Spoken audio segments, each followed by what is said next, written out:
Trails Through Daybreak II captivates players from the start with a compelling opening, setting the stage for another adventure in Calvard's underworld. As a sequel, it refines its predecessor's combat mechanics and expands player options in meaningful ways.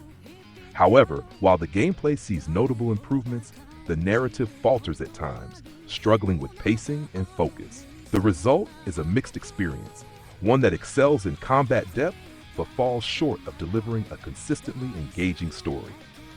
If you enjoy in-depth game reviews, consider subscribing to the YouTube channel. Liking and commenting on the video helps boost its visibility, allowing more gamers to discover this review and join the discussion.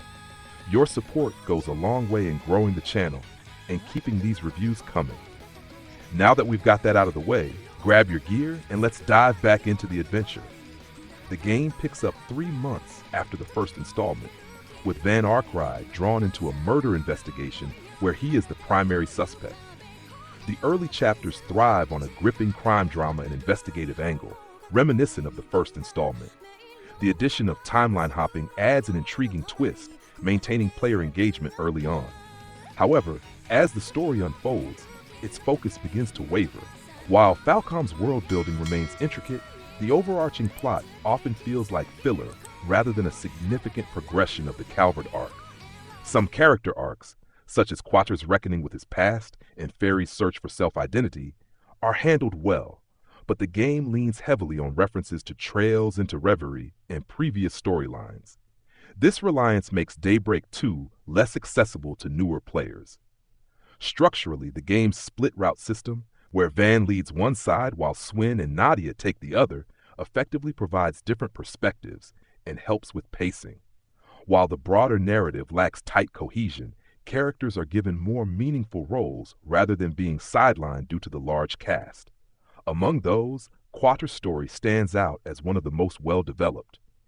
Daybreak subtly hinted at his gender expression, but Daybreak II delves deeper, exploring how his upbringing and past experiences shaped his identity. Falcom approaches this theme with surprising nuance, treating it with the depth it deserves. Quatre's arc adds emotional weight to the story and provides some of the game's most impactful moments. If the story wavers, the combat system takes a significant leap forward. Falcom has refined the battle system, making both real-time and turn-based combat feel more cohesive and engaging. Real-time arts is a standout feature, allowing characters to cast magic in action mode. Previously, only characters with field-based magic attacks could damage certain enemies, but now, all party members have access to at least one art in real-time combat. This balances encounters while ensuring players still transition to turn-based battles for full spell access. Additionally, cross charges provide an incentive for perfectly timed dodges by enabling powerful follow-up attacks, enhancing real-time combat and making defensive maneuvers more rewarding.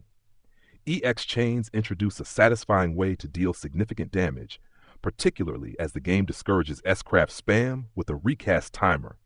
While this limitation encourages more strategic play, it can sometimes feel restrictive when an S-craft is needed for an emergency recovery.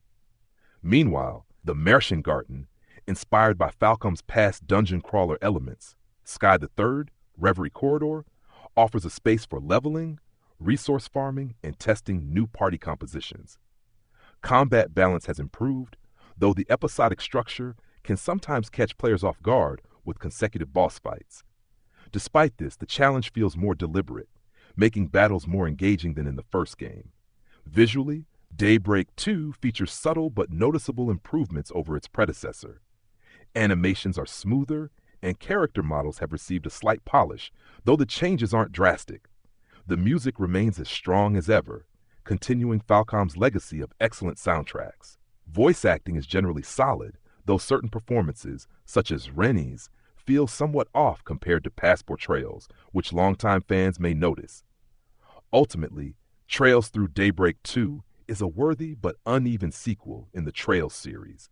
While its combat system sees meaningful refinements, the narrative loses some of the first game's focus, making it harder to recommend to newcomers.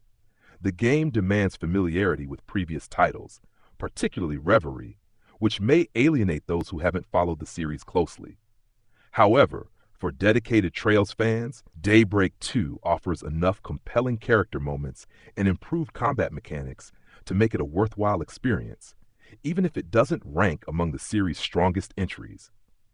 If you enjoyed the first Daybreak, you'll likely appreciate the gameplay refinements, despite the narrative shortcomings. What are your thoughts on Trails Through Daybreak 2? Does it live up to expectations, or did it fall short in certain areas? Share your experiences in the comments. May your adventures be filled with epic quests and legendary victories.